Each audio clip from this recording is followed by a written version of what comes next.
Blacksburg has issued a severe thunderstorm warning for Pulaski County in southwestern Virginia, Giles County in southwestern Virginia, Craig County in southwestern Virginia, the city of Radford in southwestern Virginia, the city of Salem, Floyd County in southwestern Virginia, northeastern Carroll County in southwestern Virginia, southwestern Bottomatot County, Roanoke County, the city of Roanoke, east central Worth County in southwestern Virginia, western Franklin County, Montgomery County in southwestern Virginia, until 6:30 p.m. Eastern Daylight Time.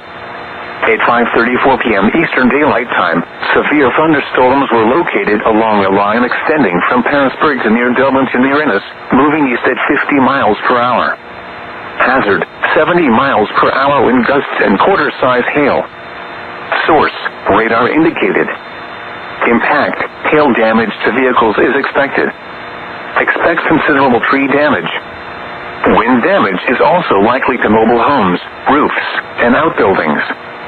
Locations impacted include Roanoke, Blacksburg, Salem, Christiansburg, Radford, Pulaski, and Vinton.